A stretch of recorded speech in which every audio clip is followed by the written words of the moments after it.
everyone, and welcome back to the Better Advertising with Better Media podcast. Today, I'm incredibly excited to have a new guest on the show, Natalie Cotter. Thank you so much for joining us. Oh, thanks for having me, Destaney. Super stoked to be here. Yeah, so when we originally got connected, you were working with probably one of the more disruptive brands in the space, and that was Liquid Death. But tell us a little bit about what you're doing now.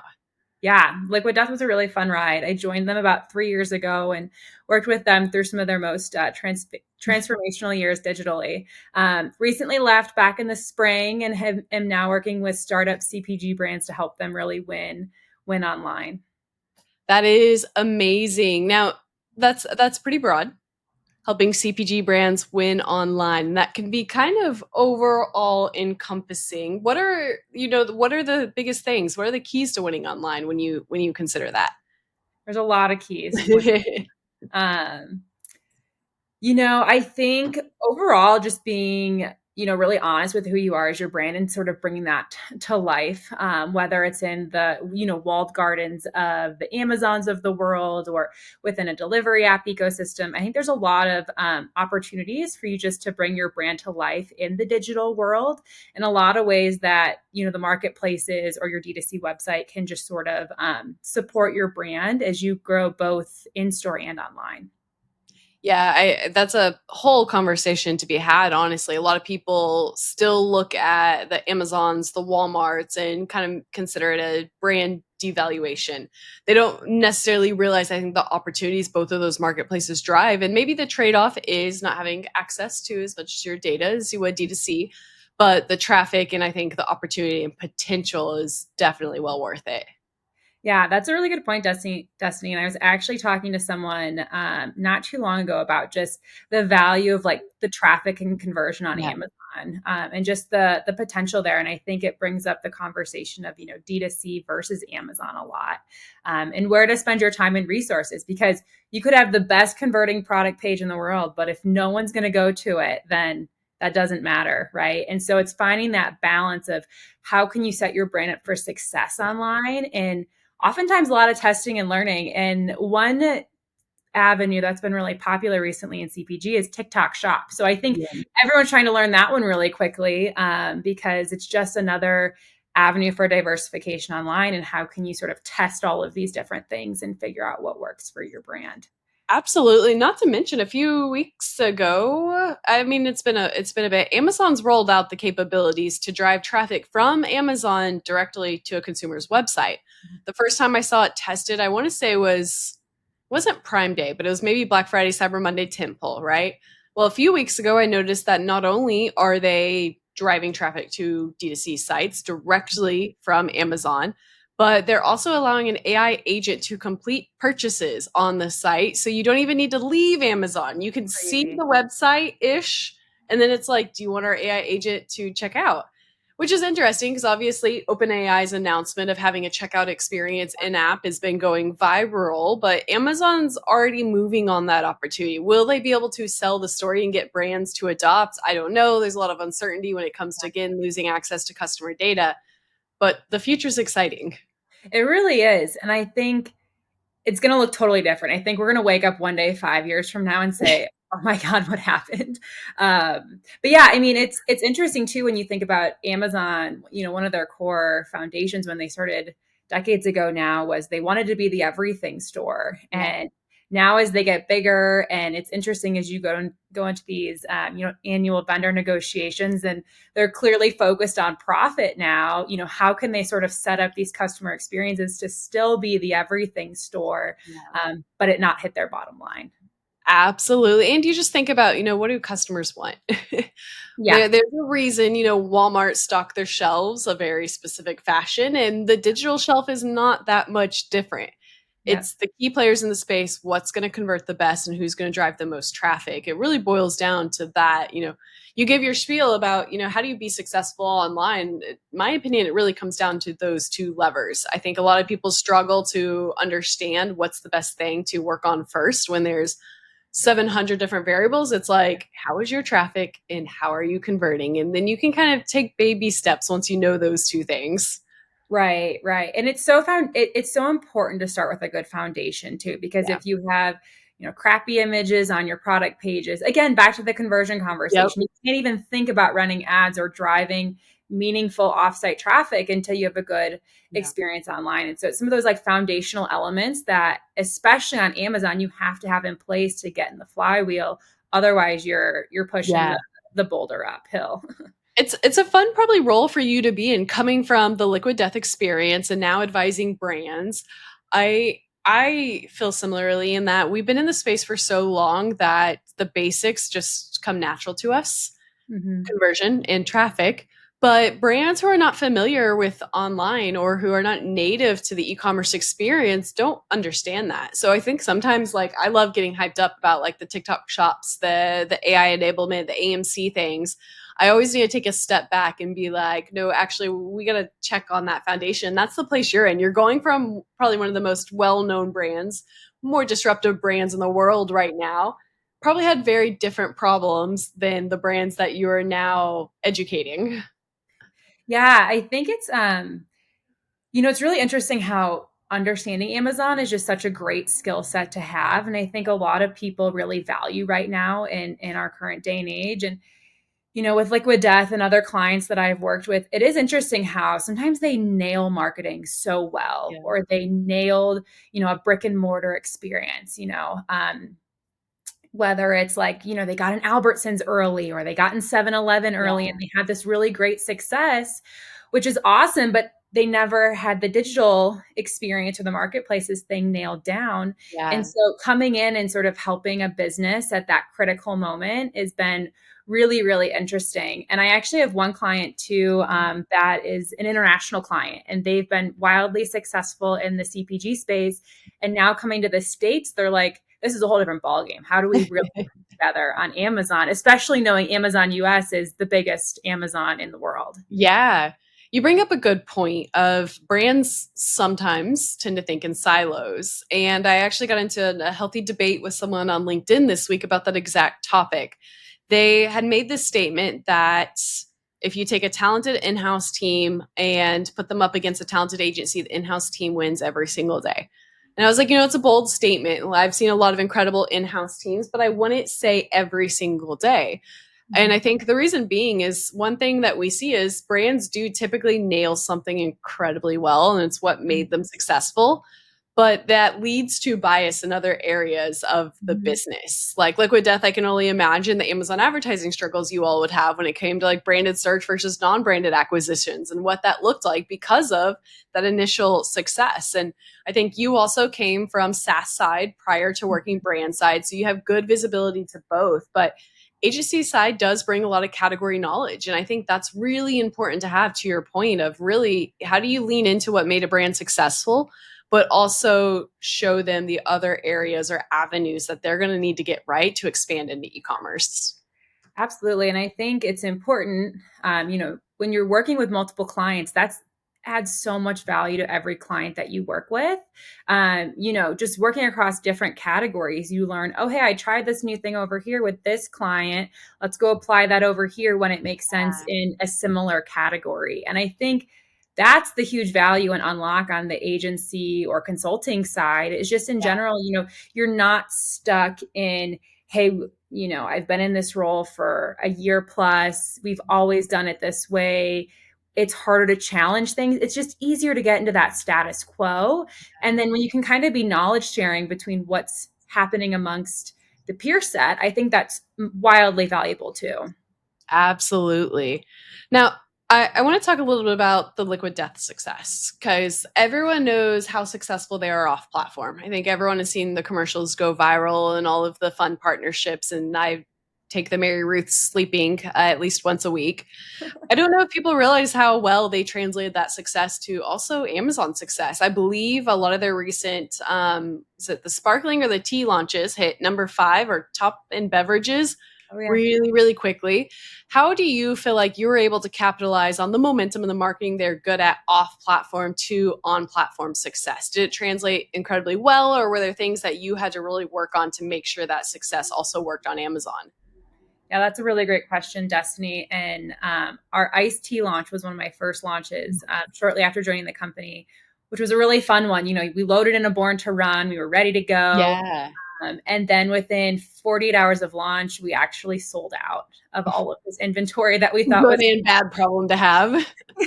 we thought it was going to last us 6 weeks, and it was actually crazy. I remember in the few hours before we officially sold out, Amazon started throttling our product page and you couldn't find it. But we had such a loyal fan base that we were sending emails and texts, and people were driving to Amazon and still buying it, even though you physically Wow. couldn't find it from search. And so, I think the value of our loyal fan base, early days, we were a direct to consumer brand before we were on Amazon.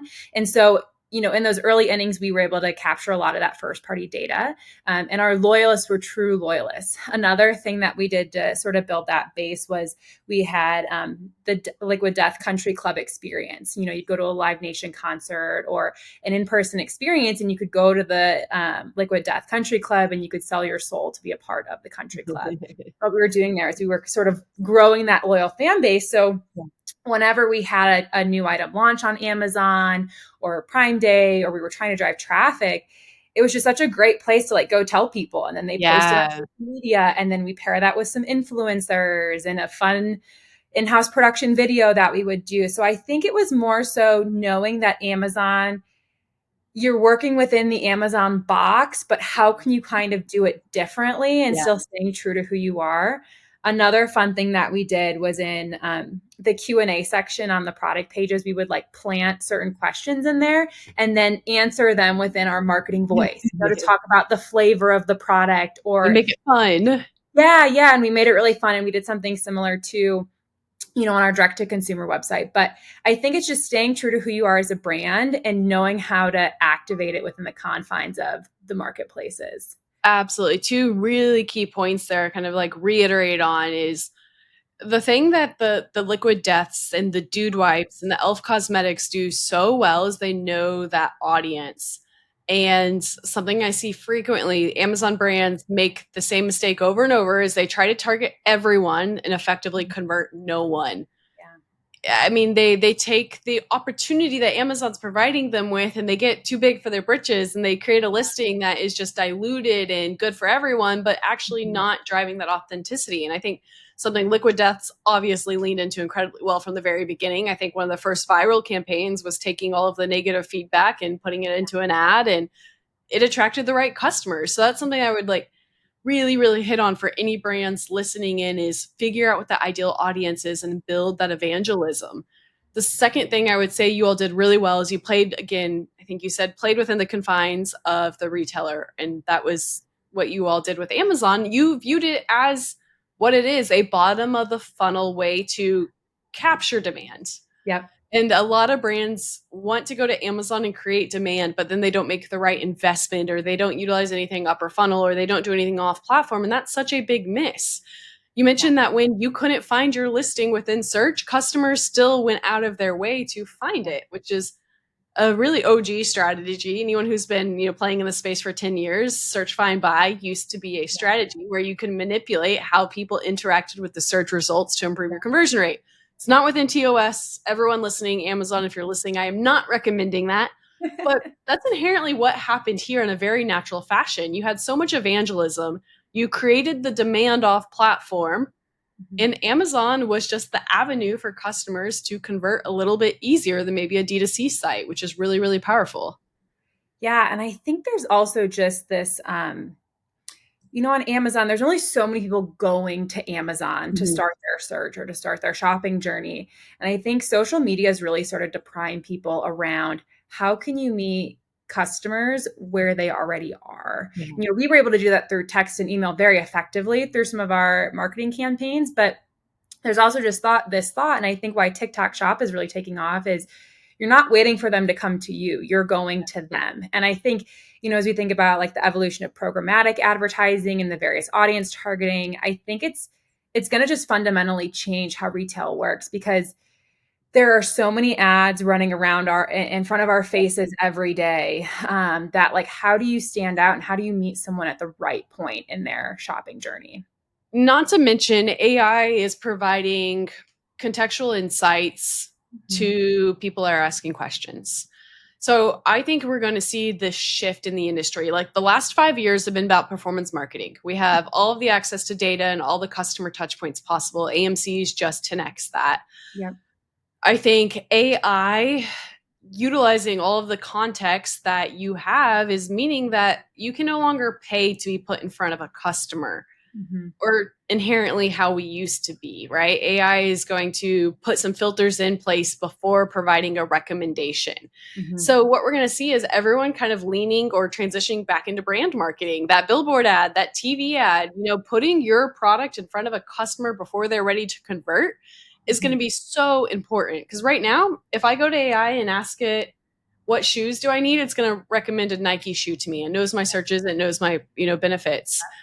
But if I'm sitting on the TV or sitting on the couch and I see an ASICS commercial on the TV, I may go to AI and say, show me ASICS recommendations. Yep.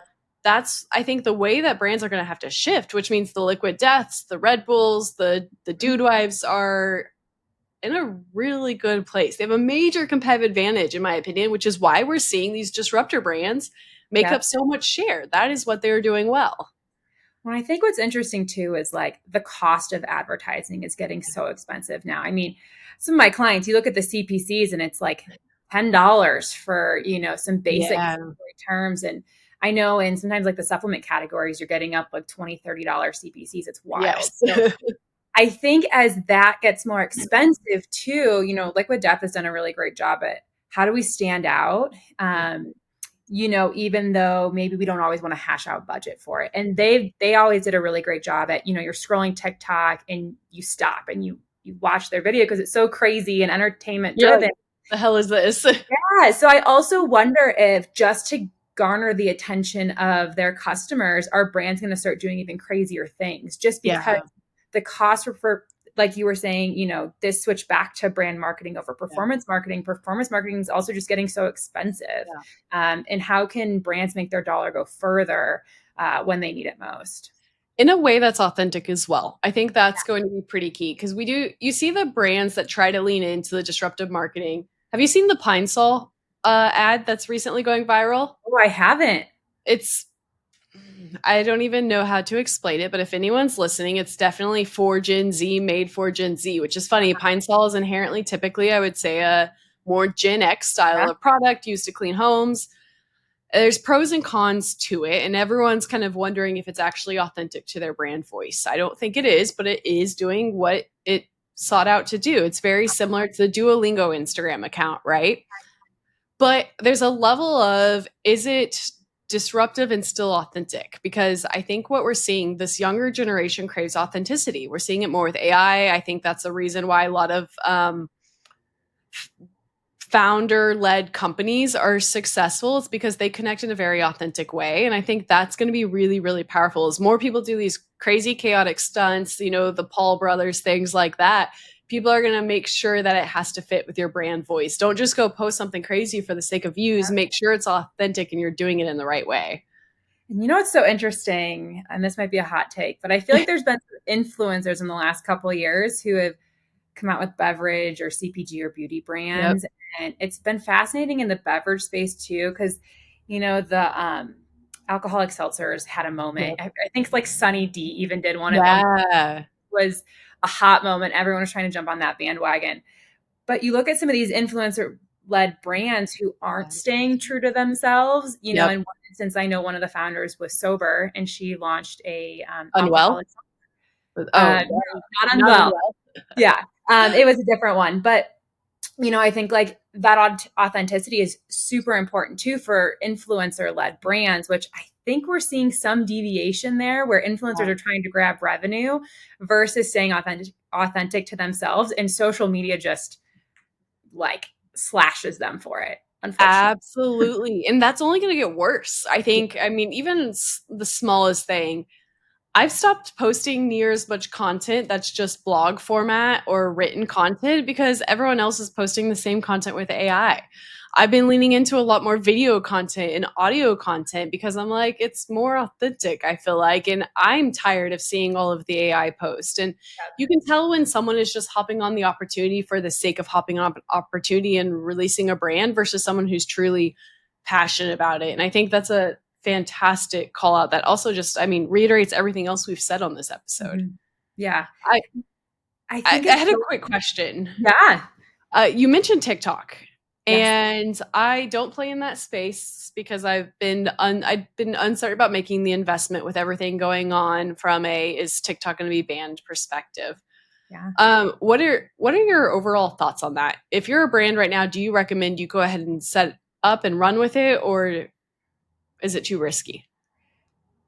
I think if you have the infrastructure for it, it never hurts. They Yeah, have a direct plugin with Shopify. So if you're already, a Shopify D2C website and you're selling there, it doesn't hurt to try. yeah, I will say the dollars to get going can be a bit daunting because you can't mhm, just set it and forget it like yeah, on Amazon and go tell all your friends and family and they go subscribe and save. Like it doesn't work like that on TikTok. yeah.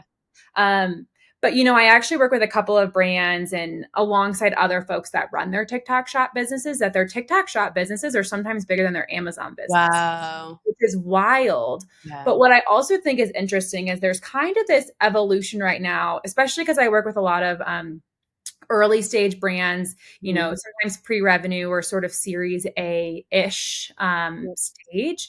And TikTok Shop is so, I think, like desperate to take off and do well that they're offering all of these subsidies. So Yeah. they're funding discounts, they're covering shipping to the final consumer. And when you think of a category like beverage, when it can cost $10 a case to ship that case to your final customer, it's expensive and it's hard to get to, profitability sometimes in the marketplaces. But it's fascinating when TikTok kind of runs some of these subsidies and then these brands are able just to take off. Wow. Um, and so I think it's a very interesting time. I just wonder how sustainable it is for TikTok to continue to fund that ecosystem. And then, yeah, who knows if TikTok's even going to be a thing a few months from now. Well, We'll see. that's a fantastic point. I mean, at the end of the day, you have to lean into your competitive advantage. And you mentioned, Amazon started as the everything store because that was their competitive advantage over a retail store that only had limited shelf space. Yep. What have we seen in the past 7 years? Amazon no longer needs to be the everything store, which is why all the Me Too products and the knockoffs are not doing well. Yeah. Those brands are the first ones to complain about rising costs and rising CPCs. But Mhm. at the end of the day, Amazon's intentionally pushing out brands. I mean, okay, don't quote me on that. And again, if Amazon's listening, that's not exactly what I meant. Yeah. You can see the transition, the maturity of the platform. So I think that's a fantastic call out. It's a good time to get into TikTok. TikTok's advantage is, in my opinion, subsidizing a lot of those costs in order to drive adoption, but it's not going to last. So get in while you can and expect maturity in the platform and also maybe platform changes if a new app gets launched in the US. Absolutely. Absolutely. We've covered a lot, I would say, of the basics. Actually, we went both. We did the basics and the foundation, but I think got a little bit in the weeds here. Is there anything else that you think that we're missing and that you would really like to get across to brands who are trying to be successful? Yeah, I think, what's interesting is I've worked with a lot of different brands now, and a brand can only be successful as their whole team is ready to get on board. And that was one of the things that, like with Dut, that was always so cool to me. As our CEO is a creative guy, and he just had this vision for what the company could be.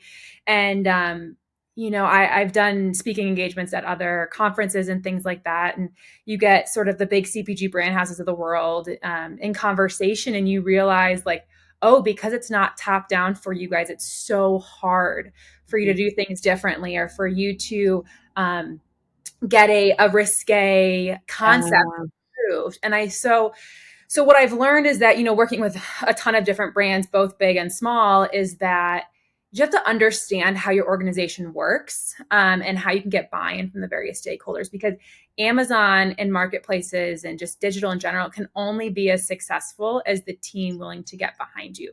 Whether it's even operations, whether you're shipping inventory into FBA or you're drop shipping it yourself, like there are so many things that go into the success of Amazon, and it's not just marketing, which I think a lot of people, perceive wrong about Amazon, is they just think it's a marketing channel, but there's so much more behind the scenes, the unsexy pieces of our day to day that people don't always see. I couldn't agree more. A lot of people see it as kind of the secondary, like, okay, just figure it out and run. I mean, there's a reason why almost every single e-commerce lead is one of the youngest in the organization. It's like, just go figure it out. And it's sometimes be an afterthought.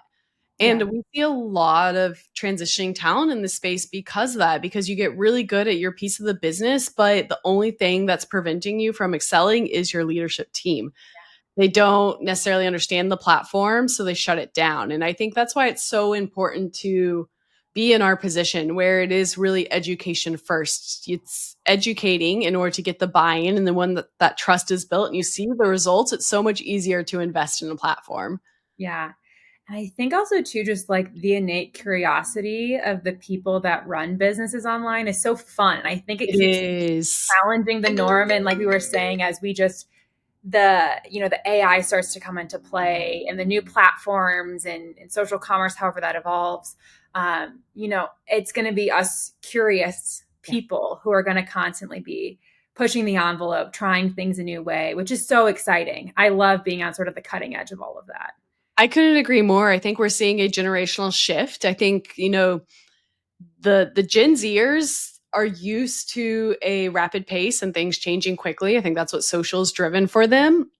People in e-commerce are already working in that environment, and it's driving innovation. You mentioned the curiosity and the creative thinkers. It's really the visionaries, I think, Yeah, are going to lead this next way. But it's cool because you can only be a successful visionary with an integrator. I say that is at 86% visionary. If I did not have my COO, Alex, none of this would be possible.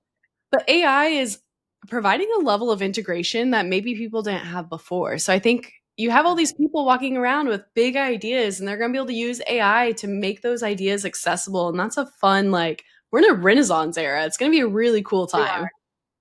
We are. We are. And you know what's funny, Destiny? I remember sitting in my high school graduation, our commencement speaker made a comment around, I think it was something like 70% of you are going to hold jobs one day that don't exist today. And I was like, what does that even mean? That is We're going to go incredible. out to be doctors and lawyers and things. And I know you have an education background, Destiny, and I was actually a biochemist. And, it's funny to just think about how this career path in this industry has just evolved. And I think 20 years from now, it's also going to look very different. And we know that, like, the older generation, I mean, I'll talk to my family. It was risky. They didn't want me getting into this space. They are Mhm. the people that will stay at a job for 20 years. Yeah, And our generation, I think we're accepting, hey, we may not be around in 10 years, but let's make the most of it while we can and lean in because we can't fight it. So exactly. well, I Exactly. think that's a fantastic point to end on. Absolutely loved having this conversation. For everyone listening, what's the best way to reach out to you? If they're interested in your services or having a conversation, where should they find you? Yeah, come find me on LinkedIn, Natalie Cotter. I always love just talking to people and seeing what they're building. So, yeah, reach out. I'd love to chat. Amazing. Well, thank you so much for the conversation and best of luck with all the brands you're managing. Thank you. And thanks for having me on, Destiny. We'll have to do this again soon. I love chatting Yes. about this always.